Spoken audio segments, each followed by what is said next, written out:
pengertian teks prosedur dengan bahasa kalian sendiri. Ya. Yang kedua nanti menentukan tujuan, struktur, dan ciri kebahasaan teks prosedur. Yang ketiga kalian nanti juga diharapkan bisa menyusun teks prosedur secara sederhana berdasarkan kegiatan sehari-hari.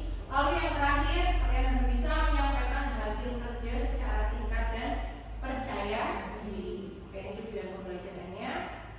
Selanjutnya ini ada pengertian tentang teks prosedur. Jadi teks prosedur itu adalah apa? Teks yang berisi langkah-langkah atau petunjuk untuk melakukan sesuatu secara benar dan teratur sehingga tujuannya dapat tercapai. Ini pengertian dari teks prosedur. Ya. Oke, next. Nah, fungsinya teks prosedur itu apa? Yang pertama, teks prosedur berfungsi sebagai panduan untuk melakukan suatu kegiatan agar lebih mudah dipahami, membantu orang lain supaya tidak salah langkah, serta memastikan hasil yang dicapai sesuai dengan tujuan yang diharapkan. Oke, ini fungsinya dari pengertian. Selanjutnya, strukturnya. Strukturnya yang pertama, judul. Ya, jadi teks prosedur harus ada judul. Judulnya itu apa? Nama kegiatannya atau alatnya. Selanjutnya yang kedua ada tujuan. Tujuan itu apa? Hasil yang ingin dicapai. Lalu yang ketiga, bahan atau alat. Tapi itu kondisional ya jika ada. Lalu yang keempat, langkah-langkah. Jadi urutannya kegiatannya dari awal hingga selesai. Yang terakhir ada penutup. Oke, ini ciri-ciri teks prosedur. Yang pertama, menggunakan kata perintah atau imperatif. Misalnya, tuang, lalu aduk, lalu panaskan. Ya, pernah lihat bungkus kopi? Ya kan, tuangkan kopi ke dalam segelas cangkir. Ya, pernah ya. Oke, selanjutnya ada bersifat logis dan berurutan. Langkah-langkahnya mengikuti tata urutan yang jelas. Jadi tidak akur-akuran ya, walaupun hasil akhirnya jadi. Oke. Lalu ciri-ciri teks prosedur lagi yang kedua itu menggunakan bahasa jelas dan singkat agar mudah dipahami ya, dimengerti, tidak belibet. Lalu mengandung tujuan di awal, menjelaskan apa yang ingin dicapai. Oke. Jenis-jenis teks prosedur. Yang pertama, teks prosedur kompleks atau berisi banyak langkah. Contohnya apa? Resep masakan ya. Pernah membuat masakan ada resepnya?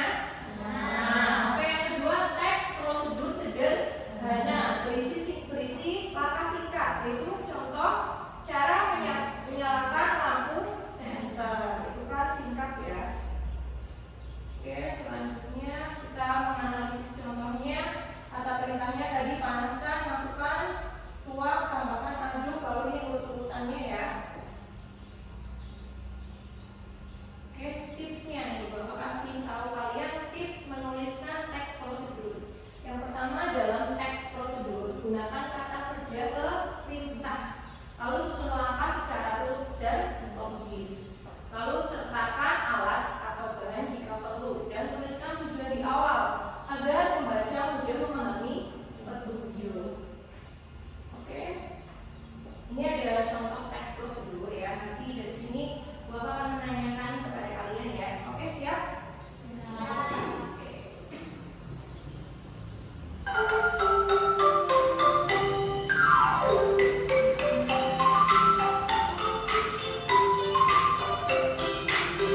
instan